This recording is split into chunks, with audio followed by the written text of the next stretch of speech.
Historia, libros y banderas, el podcast de agricultura sobre nuestro pasado, política, textos y propuestas, para conocer y comprender los grandes cambios que vive Chile y el mundo. El historiador y académico Alejandro San Francisco, junto a un invitado, con una relajada pero profunda conversación, analizarán los cambios que vive hoy nuestra sociedad. Historia, libros y banderas, con el historiador y académico Alejandro San Francisco. Hola, ¿cómo están? Qué alegría verlos nuevamente en Historia, Libros y Banderas.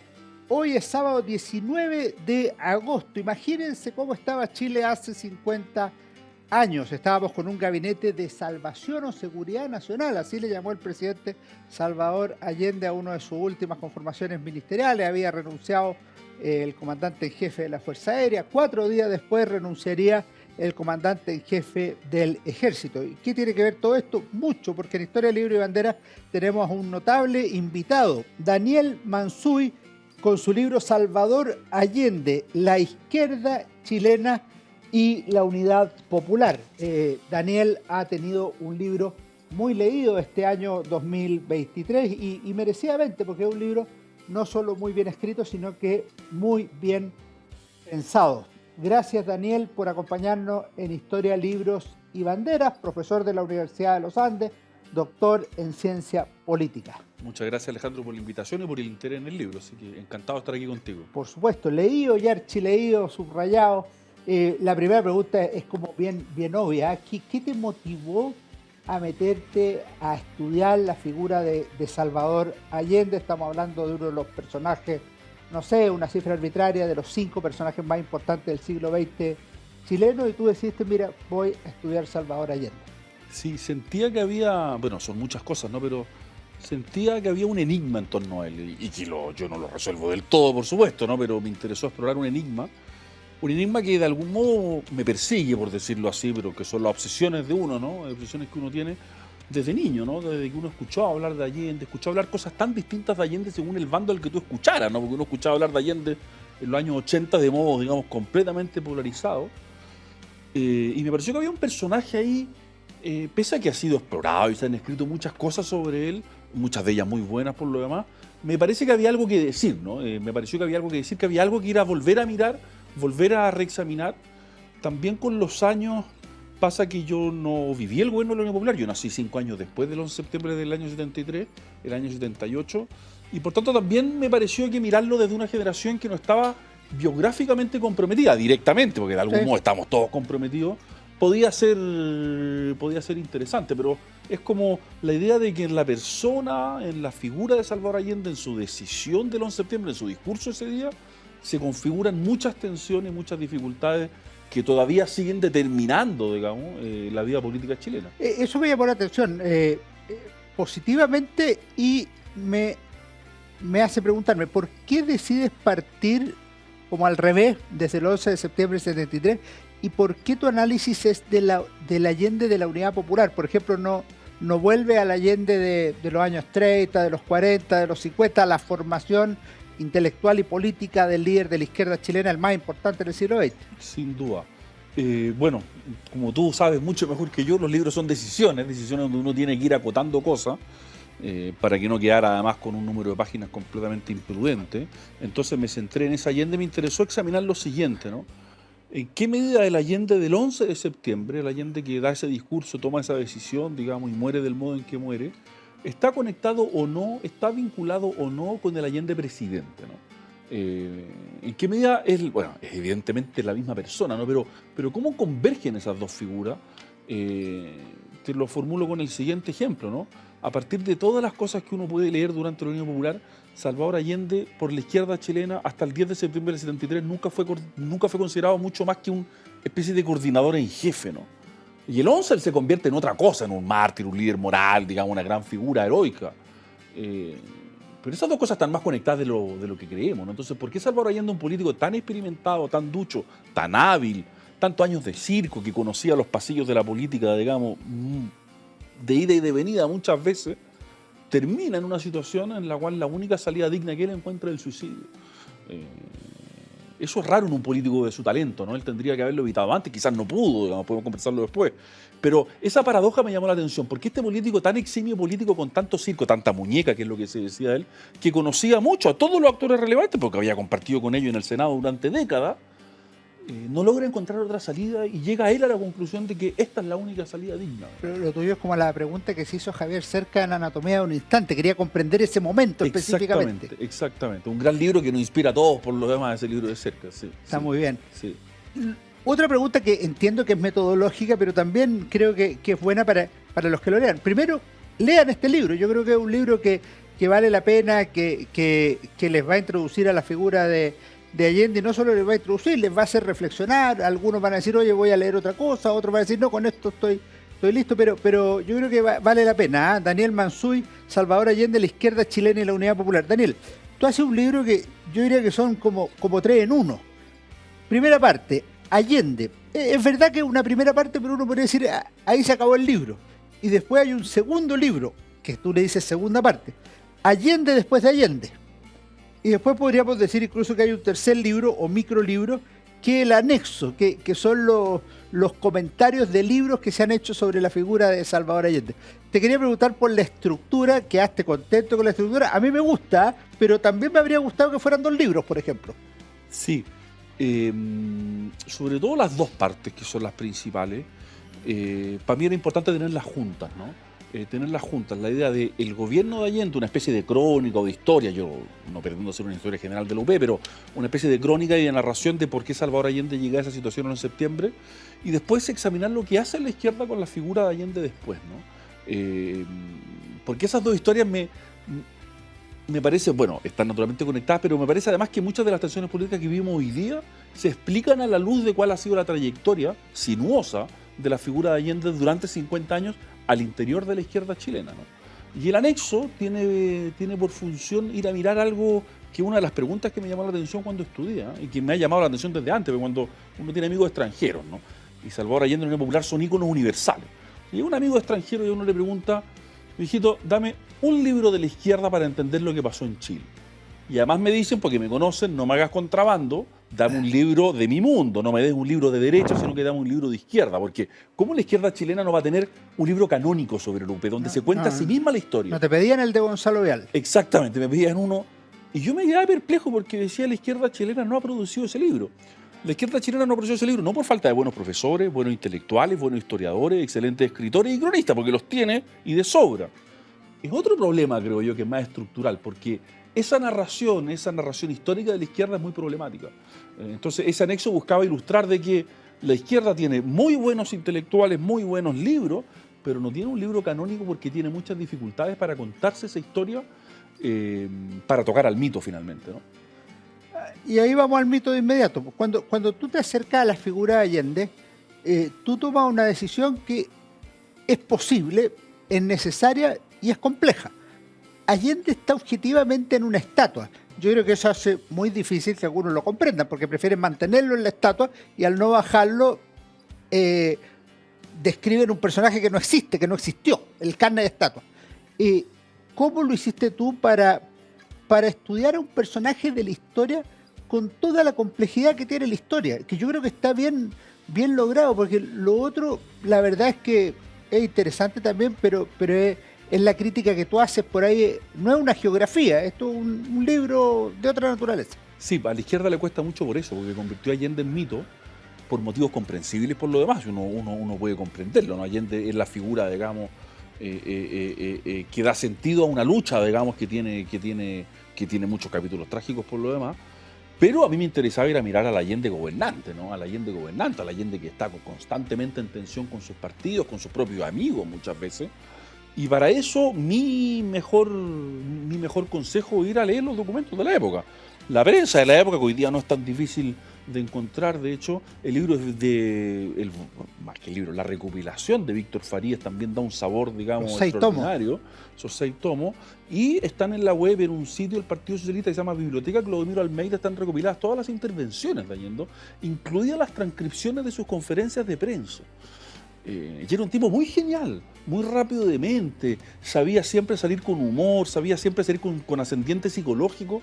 La lectura de sus conferencias de prensa en particular te transmiten un poco también el sabor.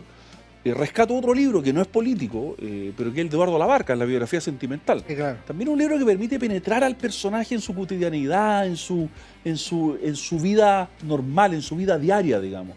El libro Labarca a mí me sirvió mucho para meterme un poco en la cabeza del personaje más allá del mito, porque Labarca también creo que tiene el talento de meterse en la vida del personaje, digamos, ¿no?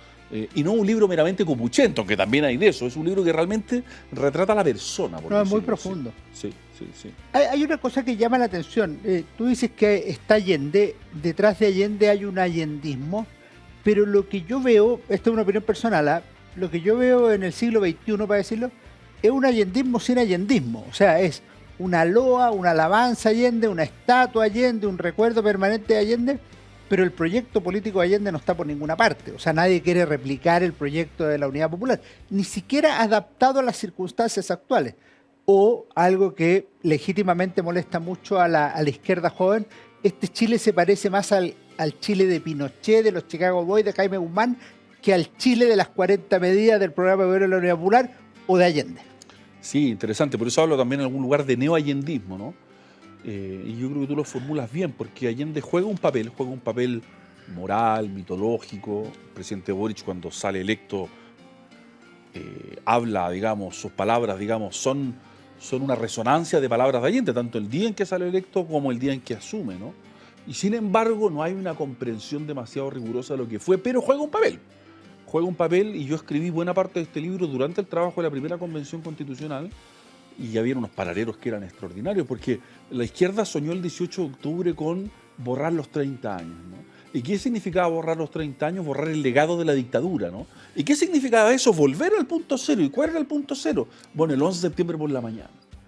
Y eso jugó, en el imaginario jugó un papel, pese a que estoy de acuerdo contigo en que políticamente no tenía mayor correlato, porque esto sí me permito decirlo, porque otra de las cosas que llaman la atención cuando uno estudia la época es que esta izquierda escribía, esta izquierda pensaba, Sí, claro. y esta izquierda frente a cada disyuntiva producía documentos y documentos y documentos donde está todo sesudamente analizado, el MIR, el ala de izquierda del PS, el Partido Comunista, llegaba al MAPU dividido en dos, la izquierda cristiana.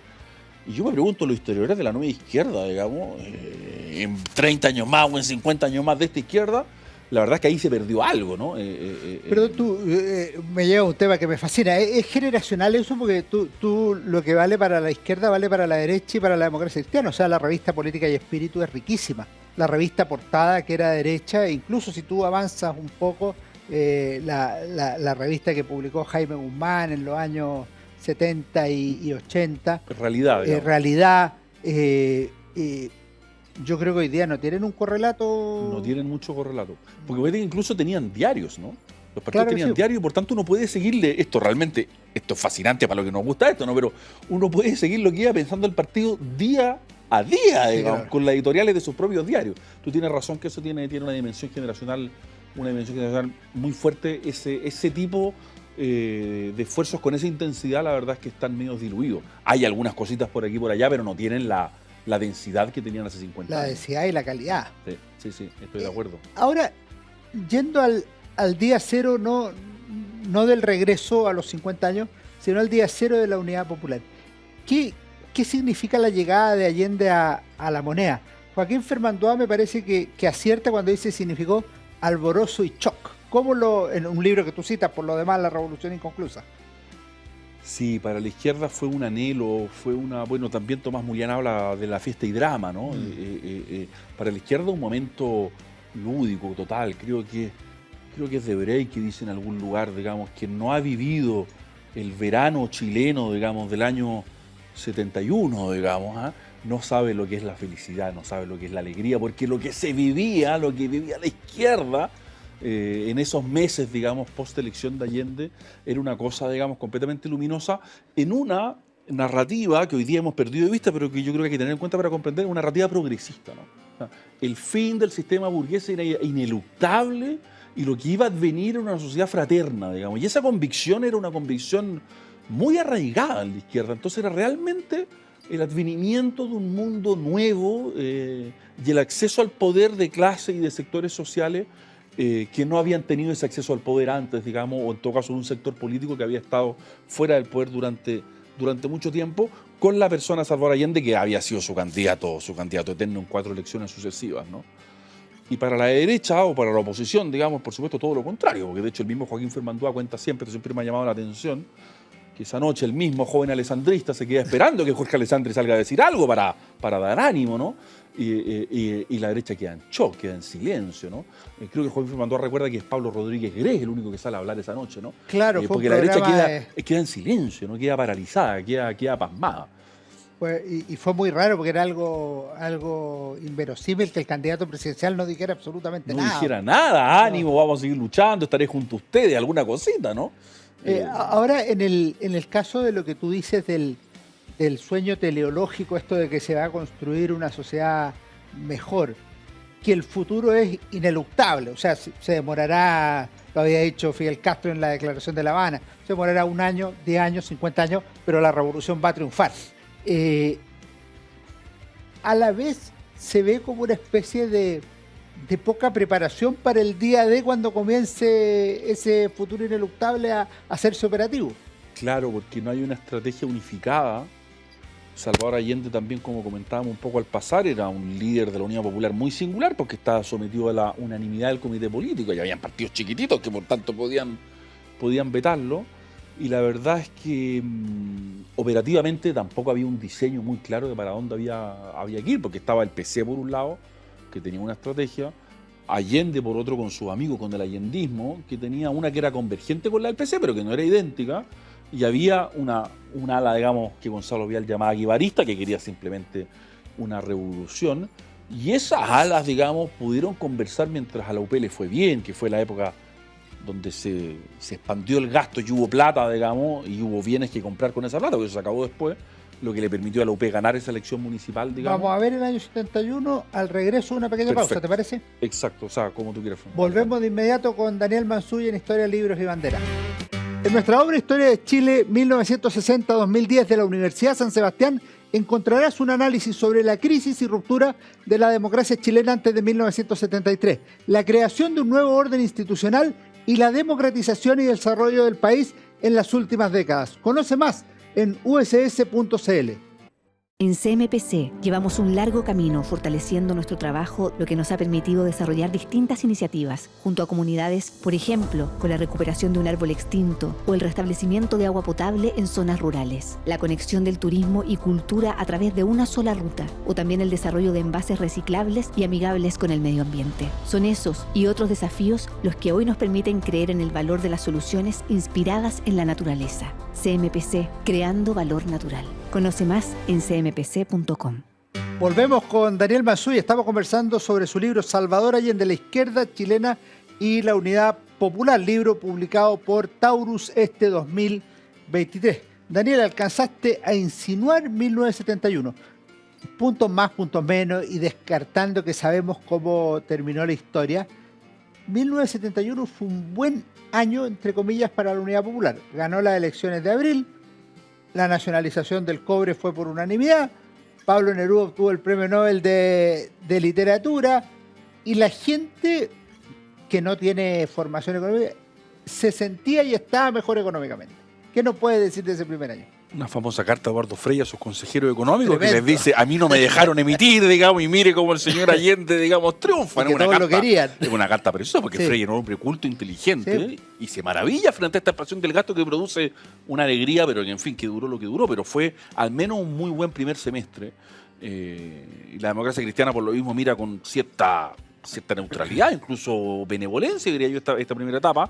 La derecha no tiene mayor agencia política porque está completamente aislada, y el gobierno tiene un muy buen momento, ¿no? O sea, imagínate en esta teología histórica que pensábamos lo que había sido para la izquierda en ese minuto, sacar 36% en septiembre del 70 y llegar al 50% unos meses después. Quiere decir, bueno, aquí estamos avanzando y esta marcha, digamos, no tiene cuándo detenerse. Pero ese era el momento en que en el diseño original del UP, para que hubiera una vía pacífica, se debía producir un cambio institucional, que requería un cambio constitucional. y que, en fin, para no... Ese podría haber sido el plebiscito. Para no famoso. latear con los detalles, tenía que hacer un plebiscito. O sea, presentar una reforma constitucional que iba naturalmente a ser rechazada por el Parlamento y forzar un plebiscito que el UP podría haber ganado. Sin ese plebiscito no había vía chilena, porque no había modo de modificar las estructuras pacíficamente. Y ese plebiscito, por tanto, era fundamental para el gobierno, ¿no? Y ese plebiscito tenía que hacerse en un minuto en que se pudiera ganar. Y eso fue indecisión de Allende, porque es muy raro. Allende lo anuncia. O sea, en la entrevista a Reyes de Bré le dice, mira, nosotros presentamos la reforma que elimina el Congreso, se crea la Asamblea o Cámara Única del Pueblo. Nos van a rechazar. Lo llevamos a plebiscito. Ganamos y ahí ganamos y el pueblo elige. Nunca hubo acuerdo en Lupe para hacer eso, respecto del buen momento. Nunca se calibraron bien los tiempos económicos y políticos. La izquierda también tenía terror de perder ese plebiscito, porque ¿qué pasa si lo perdemos? Digamos? Entonces esta historia ineluctable se acaba y no se pusieron de acuerdo. Y ese minuto duraba, ese semestre te diría yo, porque después el 8 de junio es asesinado a Pérez Zújovich. Y eso ya marca una distancia con la DC más o menos fuerte. Y a fin de año viene la visita de Fidel Castro. Comentada visita y larga de Fidel Castro, que partió siendo una cosa buena para el gobierno, pero que se alargó tanto, que tenemos siendo un problema y que desencadena la marcha de las cacerolas vacías, que es la primera vez que cierta clase media y femenina sale a la calle. Una de las cosas, no sé si tú lo compartes o no, pero yo me quedo con la sensación, hay un brasilero que lo dice así más o menos claramente, que Fidel Castro se fue solamente cuando había saboteado el proceso chileno, cuando se había acabado. Yo no estoy seguro de esto, pero esa visita sigue siendo muy enigmática. Yo no estoy seguro, pero que lo logró. Que lo logró. Pero es muy rara esa visita, ¿no? Porque produjo problemas, nadie se atrevió a decirle que se estaba alargando mucho. Aquí vino Fidel Castro, ¿no? Todo ese tiempo a Chile, una duración completamente inusitada, casi un mes, digamos. Pero además le genera un problema adicional a la UP, porque si tú dices, este es el gran líder de la revolución latinoamericana, es un dictador, no tiene elección hace 12 años, tiene partido único, ¿no estaremos yendo para allá nosotros también? O sea, Efectivamente, o sea, le dio carne a todos los sustos, digamos, de las oposiciones, digamos. Se enfrascó en disputas por la prensa, Salvador Allende le dijo, con esta prensa no va a llegar a ningún lado, digamos. Cosa que fue de la mitad para allá, porque la primera semana fue puro éxito. Exacto. Puro bueno, éxito. El mismo Joaquín Fernando dice, si hubiera durado 10 días, hubiera sido pura ganancia esa visita. Pero para volver al tema anterior, eso hace que ya a fin de año ese plebiscito ya la UP no tenga cómo ganarlo, ¿no? Entonces ya a fines del año 71 se empiezan a suceder las malas noticias, es destituido el ministro Tobá. Ahí se anuncia, claro, la deposición de Tobá. Se aprueba la reforma Hamilton-Fuente Alba, que genera otro problema jurídico constitucional para el gobierno. Y ahí yo creo que la Unidad Popular nunca más, en el tiempo que le quedaba, volvió a tener, digamos, la iniciativa política en su mano. Además, el 72 hay objetivamente dos plebiscitos, porque es la elección en Rancagua y en el Maule, que termina ganando Sergio Díaz y Rafael Moreno, con la DC y la derecha unidas, entre comillas, que le ganan a Lupe. Claro, con la derecha votando por Rafael Moreno, que había sido, digamos, el rostro de la reforma agraria, una cosa, digamos... yo creo que esa es la mejor prueba de que en política uno nunca elige a sus aliados, sino solo a sus adversarios, ¿no? Porque así es la política nomás, ¿no? Pero para eso puede ser considerado como que la UP puede decir ahí, oye, cambió la mano, o sea, se fue un poco hacia el frente. Si tuvimos mayoría parece que la estamos perdiendo y empezaron a surgir los primeros síntomas de esta política económica expansiva que había dado tan buenos resultados en un primer momento, producen, en fin, lo que cualquier hijo de vecino sabe más o menos, digamos, yo no soy economista, pero produce inflación, desabastecimiento y mercado negro cuando tú emites billetes sin respaldo, digamos. Y eso también empieza a afectar la popularidad del gobierno y su arraigo en las clases medias, que a mi juicio es lo que después resulta fundamental. Esa es una consecuencia del 71. Tú dices, yo no soy economista, pero sí tú eres un pensador de la política.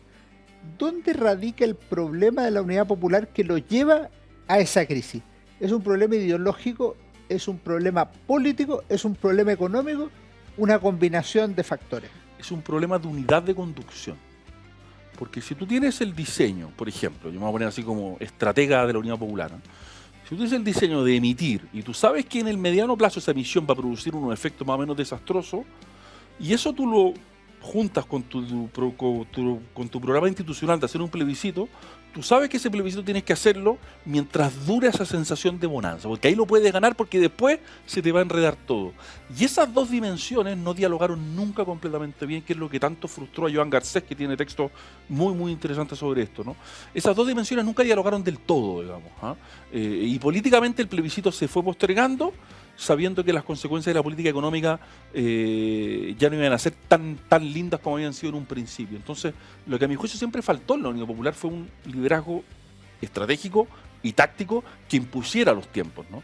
Porque las discusiones, las cosas quedan postergadas y por tanto las decisiones no las tomaba nadie y los problemas quedan simplemente chuteados. Pero a ver, perdona que te inquiera sobre eso. Dicho eso, ese problema es Allende entonces.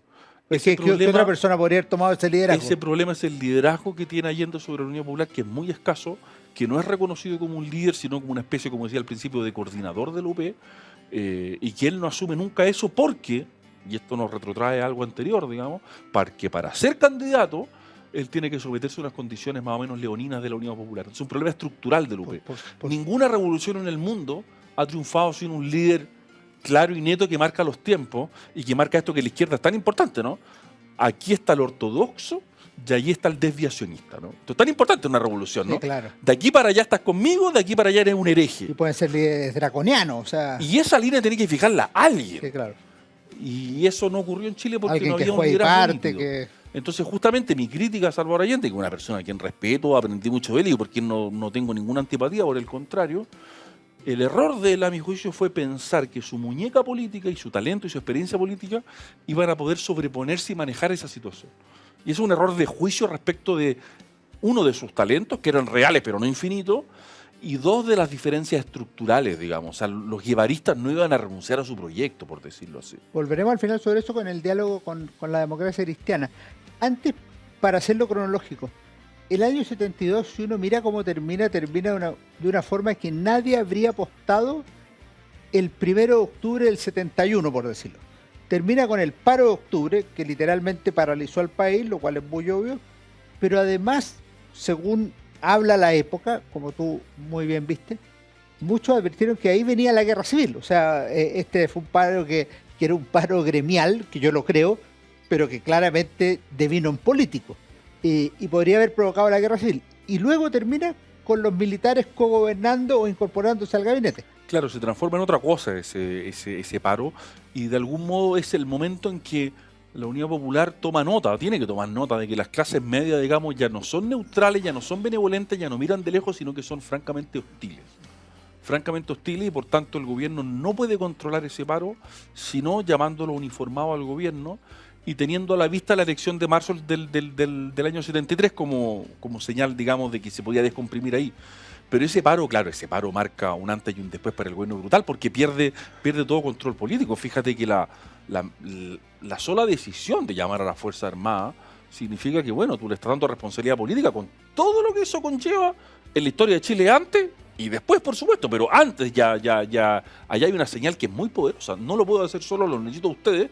Los uniformados toman nota de eso, por supuesto, digamos, y están obligados a tomar decisiones políticas, a compartirlas o no con sus subordinados. O sea, como que entras como en otra dimensión paralela de problemas, ¿no? En resumen, se politizan los uniformados. Sí, no tienen no tienen otro camino que empezar a politizarse cuando naturalmente no era lo que yo creo en su mayoría hubieran querido. Yo siempre recuerdo esto porque es un dato histórico un poco olvidado, que en fin, un poco anecdótico, ¿no? Pero los altos mandos del 73 habían sido cadetes en los años 30. Los cadetes en los años 30, post-Ibáñez, sí, no podían salir de uniforme a la calle. Por tanto, el recuerdo de esos cadetes era... pegaban, lo escupían. Nunca más en política, porque nos llaman, sí, y nos escupen. Por tanto, nunca más en política. Eso era algo que en esa generación pegaba fuerte, digamos. Muy buen recuerdo, y por nombrar 3 casos: Schneider, Prats y Pinochet. Eso es del 30 al 33. Exactamente. O sea, exactamente. No cualquier cadete. Exactamente, ¿no? Y sí, todos los altos mandos habían sido cadetes en esos años. Sí, efectivamente. Es muy impresionante eso. Tú nombraste de pasada las elecciones de marzo. Dos cosas al respecto. Primero, este verano, el que no vivió el verano del 71, te lo concedo, pero el verano del 73 fue un verano calientísimo. O sea, la verdad es que polarizado.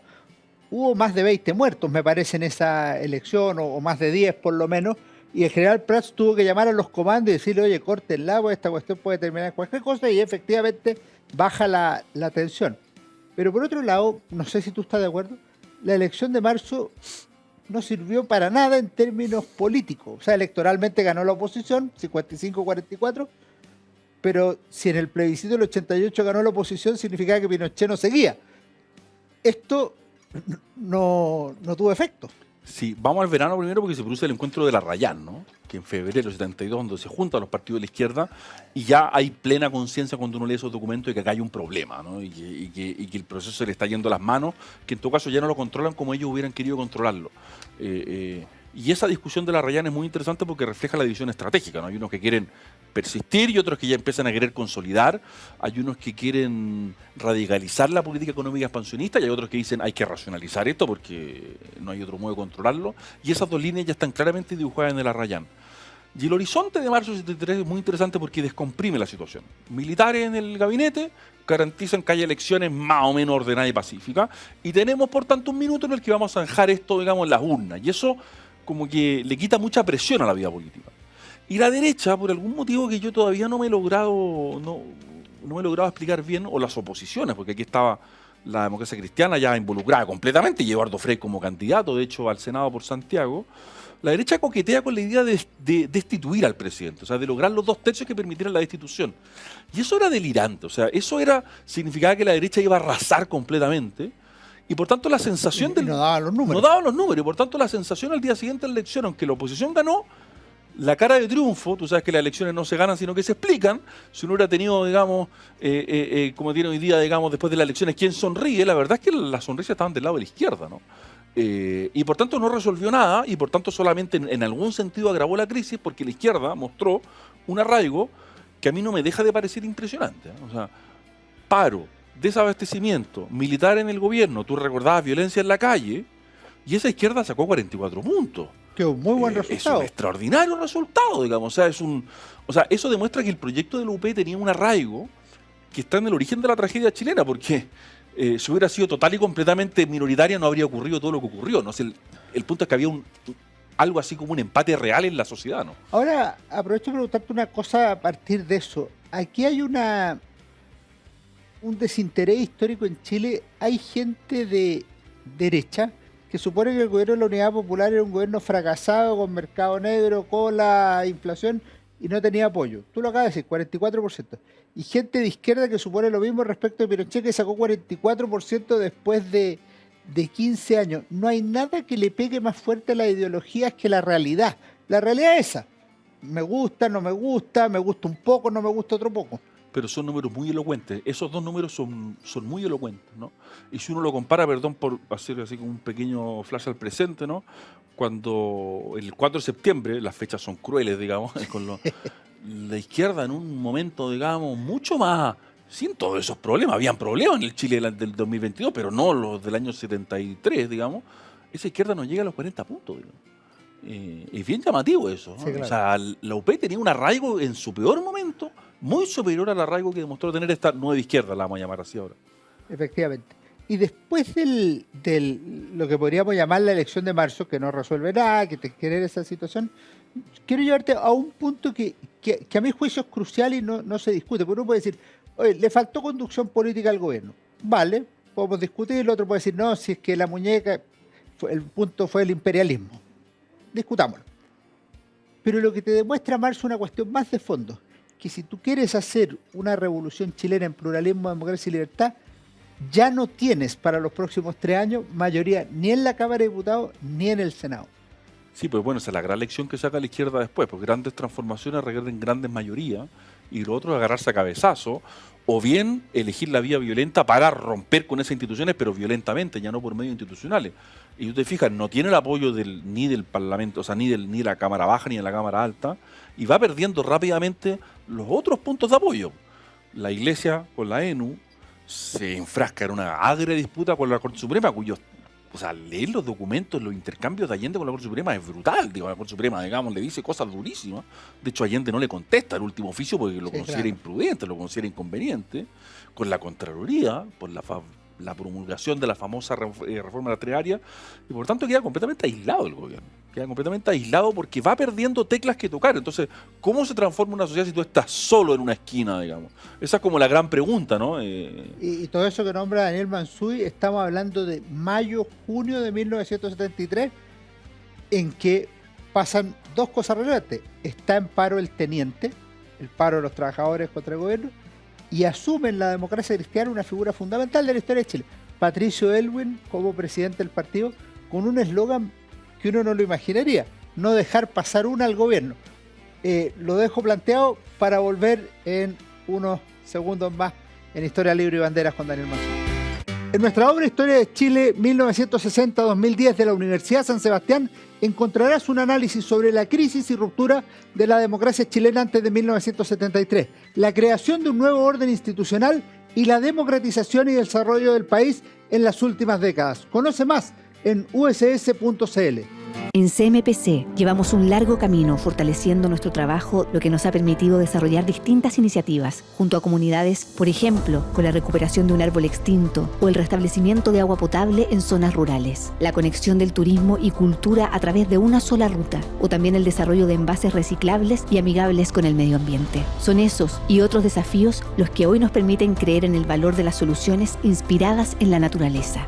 CMPC, creando valor natural. Conoce más en cmpc.com. Volvemos a la última parte de nuestro programa, lamentablemente, con Daniel Manzú y su entretenido, informativo e inteligente libro Salvador Allende, La izquierda chilena y la unidad popular. Una lectura ideal para los 50 años del 11 de septiembre de 1973. Daniel, habíamos quedado en el cambio que se producía en torno a mayo, y pasan dos cosas. Asume Elwin, por una parte, y en junio ya viene el primer aviso, que es el tanquetazo. ¿Cómo adviertes el cambio? Porque ahí ya la cosa se empieza a ver como que esto se va a definir de una manera más o menos mala. Sí, la cosa empieza a tomar un curso. Hay una famosa frase de Tomic que esto es como las tragedias griegas, ¿no? Todos saben lo que va a ocurrir y nadie hace nada por evitarlo. Uno tiene esa sensación. Yo no creo en que la historia esté determinada, no creo en la necesidad histórica, por tanto los agentes son libres, pero hay como una dinámica que se empieza a desencadenar donde los actores, digamos, empiezan a estar sometidos a una lógica, digamos, respecto a la cual no siempre pueden dominar.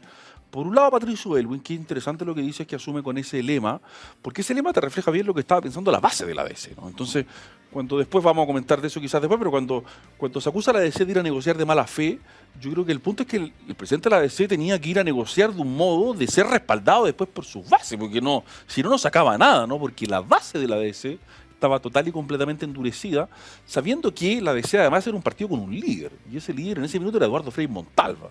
Y Eduardo Frei siempre tuvo una posición, digamos, de un escepticismo profundísimo respecto a Allende y López. Líder ratificado además con casi 400.000 votos en marzo. Con primera mayoría en esa elección parlamentaria. Entonces era una situación, digamos, donde la DC tenía menos margen del que suele pensarse, ¿no? Porque estaban realmente las cosas muy endurecidas. Y el tanquetazo del 29 de junio, por otro lado, le muestra a las Fuerzas Armadas de que hay ruido, de que hay movimiento y que hay gente dispuesta, digamos, a lanzarse en aventuras. Y a las Fuerzas Armadas, si hay algo que querían evitar, incluyendo al general Prats, digamos, a toda costa, era un enfrentamiento interno, ¿no? Una guerra civil. Una división de las Fuerzas Armadas, dispararse entre ellos, ¿no? Entonces, el tanquetazo a las Fuerzas Armadas es una señal de, oye, si es que esto no lo controlamos, esto va a ocurrir igual, digamos. Entonces, más vale que lo hagamos nosotros, porque si no, esto va a ocurrir y va a terminar, digamos, en un baño de sangre. Entonces, un minuto muy claro en el que también la misma izquierda toma conciencia de que esto ya empieza a ir un poco más en serio. Parece que eso se controla y se controla fácilmente. Hay unas fotos maravillosas de Pinochet en tenida de guerra ese día controlando al lado del general Prats, digamos. Y de José Toá, me parece. Y del ministro Toá, pero esto ya están empezando a pasar muchas cosas y habría que ir a mirar lo que está pasando al interior de las Fuerzas Armadas. Hay una cosa que yo te quiero volver a Allende respecto... Porque una cosa es que el pueblo demócrata cristiano se ha derechizado o es más antimarxista que la directiva. Pero lo que sí yo tengo claro es que Frei, Allende, pero también Renán Fuentealba, quien entrevisté muchas veces, ya no confiaban en Allende. De tu zona, además, ¿no? De mi zona, serenense, sí. Yo, mira, lo digo de pasada, yo lo iba a ver todos los meses a La Serena hasta la pandemia. Fue muy triste no poder verlo nunca más. Perfecto, y murió y nunca más, solo por teléfono pudimos hablar las últimas veces. Gran persona, gran amigo, me honró con su amistad, así que lo recordamos aquí con cariño. Pero mira, ¿sabes lo que pasa? Es que yo creo que esa declaración tan torpe y políticamente mala de Allende a Regis Debray, cuando dice que él aprobó el Estatuto de Garantías Constitucionales como necesidad táctica, porque lo importante era llegar al gobierno, lo que está diciendo es, mira, engañé a los demócratas cristianos, lo hice leso. Es lógico que ir a negociar el 73 es ir a negociar con alguien al que no le creo. De hecho, termino con esto, cuando Elwin empieza a hablar con Allende en una de sus 2 conversaciones, Allende le dice que él es la mejor garantía de la democracia. Y Elwin piensa, no se lo dice, mejóreme la garantía. Mejóreme la garantía y se hace una sonrisa y una mueca que lo pone nervioso después. Y Allende le dice, usted no me cree, Patricio. Usted no me cree, don Patricio. Fíjate que esa entrevista con Debré sigue siendo fascinante porque es el viejo político tratando de convencer al joven revolucionario de que él está con ellos, ¿no? Está en YouTube, además del libro, y es impresionante cómo se miran, cómo el joven francés, que después de Debré tiene una trayectoria, digamos, en después, ¿no? Pero en fin, eso sí que nos llevaría lejos, pero Allende ahí quiere amistarse con los jóvenes, ¿no? Pero claro, dice eso que le cuesta tan caro, y en el lenguaje de los documentos de don Patricio Elwin, claro, la palabra garantía aparece todo el tiempo, ¿no? Es un concepto jurídico en un sentido, pero aquí le vamos a dar una condición política. Elwin no le cree a Allende, su palabra no vale y por tanto le exige más. Le exige siempre más, le exige pruebas, digamos. Y esas pruebas Allende no está en condiciones de darlas. Entonces, efectivamente, Allende paga el costo de haber dado una palabra, de que esa palabra haya sido, no quiero decir completamente falseada, pero al menos puesta en duda, y que por tanto Patricio Elwin a la palabra Allende lamentablemente ya no está en condiciones de poder creerle. Pero el problema no es solamente personal, ¿no? Sino que Elwin necesita algo más, digamos, para que esa negociación sea creíble. Pero ahí tiene que ver con otra cosa que es como una tesis tuya sobre Allende, que es la falta de resolución en cualquier dirección, porque cuando Elwin le dice a Allende, al presidente Salvador Allende, oiga, usted tiene que definirse, ¿está con el MIR, con los cordones industriales o está con la vía chilena del socialismo? Y la sensación de Elwin, pero también la sensación del MIR y de la Unidad Popular, es que Allende prefiere no definirse, prefiere seguir en esa amplia marea de la izquierda chilena. Sí, en eso Allende no tiene, no sé, una palabra dura, la suficiente convicción para salir de ahí, no sé si esa es la expresión, pero en todo caso no quiere pagar ningún costo, digamos. Pero al menos no tiene la decisión. No tiene la decisión porque está algo que se discute y uno puede discutirlo. Yo creo que Salvador Allende al final, cuando ve lo que significa la guerra civil, dice yo no quiero la destrucción de las familias, de la economía. Es algo frente a lo cual él dice, yo podía romantizar con esto, pero no. Yo no me presto a esto, digamos. Pero romper con aquellos que querían la guerra civil y que llamaban al enfrentamiento definitivo, toda la retórica que sostenía Carlos Altamirano, significaba algo que no era solo romper con ellos, sino que era reprimirlo, digamos. O sea, tú para imponer orden en el país en ese momento tienes que decir, bueno, como decíamos antes, ¿no? Aquí están los desviacionistas, aquí estamos los ortodoxos, y los que están afuera son reprimidos por la policía. O sea, reprimir a la izquierda, digamos. Y eso psicológica o moralmente Allende nunca quiso tomar esa decisión. Esto habla bien de él en cuanto a su coherencia moral, habla mal de él en cuanto a conductor político, porque eso es justamente lo que lo lleva a una situación imposible, donde no le puede dar al senador Elwin las garantías que el senador Elwin pide, y por tanto no quiere tomar ninguna de esas decisiones. Y él resuelve ese problema. Con su actitud el día 11. Esa es una de las críticas que hace, no respecto a Allende, pero Joan Garcés, de la falta de política militar de la Unidad Popular, la hace Carlos Altamirano, ciertamente, de que era partidario de apersonarse en un regimiento y desde ahí conducir la resistencia, pero la Unidad Popular no toma una decisión militar.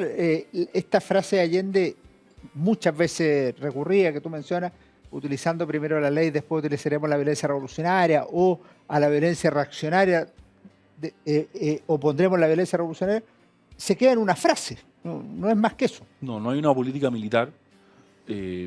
A Salvador Allende se reservan las relaciones con la Fuerza Armada y por tanto los otros dirigentes tienen poca entrada ahí. Los partidos tampoco se preparan, ¿no? En el libro de Patricia Politzer le pregunta a Carlos Altamirano, ¿y usted qué hacía el 11 por la tarde? Bueno, buscaba dónde refugiarme, ¿no? Y Patricia Politzer le dice, pero ¿cómo usted, el gran líder que llamaba al gran enfrentamiento, andaba buscando una bubardilla, digamos? Sí, en eso andaba, digamos. Entonces, la izquierda no tuvo esa política, no la tuvo por ningún lado, no tuvo una decisión. Joan Garcés se queja de eso antes, pero a mi juicio es una queja que es problemática, porque si Salvador Allende o si la Unidad Popular hubiera tenido una política militar explícita, eso por supuesto que habría radicalizado a las oposiciones. Y por supuesto, habría radicalizado a las Fuerzas Armadas, que tienen el monopolio del uso de la fuerza. Entonces, no era simple tener una política militar, digamos, sin pagar unos costos muy altos, ¿no? Sí, claro. O sea, Allende quiere navegar ahí, el presidente Allende quiere navegar ahí. Ahí la figura de Prats, por supuesto, juega un papel fundamental, pero tiene muy pocas herramientas para hacerlo con cierto éxito. Ahora, el 22-23 de agosto, uno podría decir que se sentencia el futuro de la Unidad Popular y de Allende. O sea, el 22, acuerdo de la Cámara de Diputados sobre el grave quebrantamiento del orden constitucional y legal de la República. 23, renuncia el general Carlos Prats y nombran a Pinochet. Y el 24 responde Allende al acuerdo de la Cámara de Diputados diciendo básicamente esto es un llamado a un golpe de Estado. Ahora, yo no sé qué otra opción tenía, pero una opción tenía, es decir, oye, estos puntos no son verdad, sobre estos 3 puntos hagamos un acuerdo, es verdad que hay que revisar esto otro, pero no, eso es extremar las posiciones. Sí, no, durante estos meses que estamos comentando, Allende se mueve entre 3 alternativas, ¿no? La DC, los militares y el plebiscito. La DC está en estas famosas últimas conversaciones con Patricio Aylwin que no dan nada. Hay unas comisiones que se arman, pero todo el mundo sabe que eso no da resultados. No eran más comisiones las que necesitaba el país, digamos. El plebiscito él no tiene acuerdo, lo termina teniendo de un modo muy extraño, digamos, el mismo 10 de septiembre, o sea, eso es algo que tampoco tuvo demasiada consistencia. Y los militares, en esas fechas que tú mencionas, que están en el gabinete durante el mes de agosto, pero están muy poco tiempo, porque el ministro Ruiz, que era el comandante jefe de la facha, le renuncia a Allende, ¿no? Y esa renuncia del general Ruiz produce o desencadena, digamos, un proceso, ¿no? Hay que tomarle el peso a esto, ¿no? Prats era ministro de Defensa. El comandante jefe del ejército era ministro de Defensa. Por tanto, ¿qué tenía que hacer el ministro de Defensa con un general par de él en un sentido, pero subordinado en otro, que renuncia porque no puede poner fin al paro, pero en verdad es porque no está de acuerdo con las autoridades políticas, ¿no? Y Allende le exige la renuncia a Ruiz, o sea, cuando Ruiz renuncia al ministerio, Allende le exige que salga al mismo tiempo de la facha. Lo que es bastante insólito porque son 2 cosas distintas, ¿no? Pero vale, dice, hemos dejado de ser amigos. Hemos dejado de ser amigos, qué sé yo, ¿no? Y los generales de la facha esto no lo entienden y se acuartelan un día, digamos. Y empiezan a salir las mujeres de oficiales a quejarse de lo que está ocurriendo, echándole la culpa a Prats porque era ministro de Defensa. Entonces se desencadenan aquí muchos hechos. Entonces, fíjate con lo que termina esto. Termina con Ruiz fuera y el general Lee adentro. El general Lee era golpista, todo el mundo lo sabía, no era ningún misterio, y el general Lee no acepta asumir un ministerio. Y por tanto, pérdida en toda la línea, ¿no? Por este fenómeno de manifestaciones de mujeres de oficiales, termina a los pocos días saliendo Prats, porque su situación es insostenible, porque los generales no lo quieren apoyar. Entonces, sus escasos puntos de apoyo, los pocos que le quedaban, Ruiz era no sé si era un punto de apoyo, pero al menos un punto de cierta neutralidad, y Prats, que sí era un punto de apoyo, terminan saliendo. O sea, el experimento que tenía Allende para que los militares lo apoyaran termina a mi juicio, en un desastre total. Y efectivamente, una vez que Prats sale, esto está jugado, porque más allá de la opinión de Pinochet, el golpe ya está urdido, y los generales que lo urdieron, si Pinochet no se sube, lo van a apartar y ya está. O sea, como Pinochet, Montero en la Marina. Exactamente, Pinochet hasta este punto es un accidente de la historia. Después Pinochet se transforma en otra cosa, ¿no? Pero el 30 de agosto Pinochet es un accidente, si se suma o no, digamos, es más o menos irrelevante, digamos. Y en un minuto, Allende el 11 de septiembre de 1973. ¿En un minuto? O en 2 minutos. Porque Vaya. tú le das mucha importancia a Allende el 11 de septiembre. Sí, Allende, esto es interesante, descubrí esto, ¿no? El 29 de junio el GAP no lo deja salir de Tomás Moro, porque la Moneda es una ratonera militar, ¿no? Entonces esa noche Allende agarra a su gente del GAP y le dice, pero miren, huevones, perdón el vocabulario, pero si les habla, ustedes me dejan salir porque yo no muero como un cobarde, digamos, y si hay que ir a pelear, vamos a pelear, pero ustedes no me encierran. Y por tanto el 11, el primer reflejo de Allende es partir a la Moneda, ¿no? Cuando sabe que hay movimientos, cuando está claro, digamos, que la cosa va en ese sentido, en esa dirección. No se le ocurra a los militares bloquear Tomás Moro, porque esto es parte importante de la escenografía, ¿no? Un combate en Apoquinto con Tomás Moro no es lo mismo que bombardear la Moneda, ¿no? Son cosas muy distintas. Llega a la Moneda, yo creo que él sabe muy bien lo que va a ocurrir, lo tiene masticado, sus discursos no están escritos, son improvisados en un sentido, pero son cosas que viene pensando hace muchos meses, y no quiere que lo humillen, y quiere también dejar yo la llamo así, digamos, un veneno moral para los militares, digamos. O sea, ustedes van a cargar con la culpa de haber bombardeado la Moneda, haber interrumpido el periodo democrático de un presidente y con la muerte de un presidente aquí en la Moneda, digamos. Y yo creo que ese diseño histórico, esto es lo que más me llama la atención a mí ese día, tiene una lucidez histórica que es realmente deslumbrante, digamos, en todo caso asombrosa, digamos. Porque sus discursos no solo hay que leerlo, hay que escucharlo, ¿eh? Sí. Están pronunciados con una serenidad con una serenidad que es bien impresionante Es todavía impresionante. el día de hoy, porque le pasan unos aviones, está lleno de balas, sabe que va a morir, o sea, ese día él no sale vivo. Y él tiene un cuadro, digamos, preciso de lo que quiere decir, de por dónde van sus mensajes. Está ¿no? muy bien dicho. Es un día muy impresionante, digamos, en la historia de Chile, probablemente el día más denso Donde se históricamente. condensó digamos. todo, Sí, sí. está todo ahí, digamos, ¿no?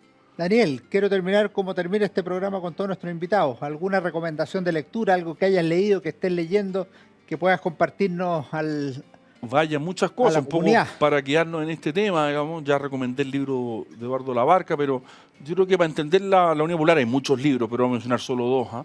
El de Joaquín Fermandoa, que salió aquí, La Resolución Inconclusa, que es un análisis exhaustivo, digamos, canónico, con todos los detalles, digamos, un libro realmente una obra, digamos, muy, muy completa, La Revolución Inconclusa. Está en el CEP y en Bicentenario, después, si Así es es. que mal no recuerdo, en 3 tomos. En la una segunda y en edición. 3 tomos. Y en 3 tomos.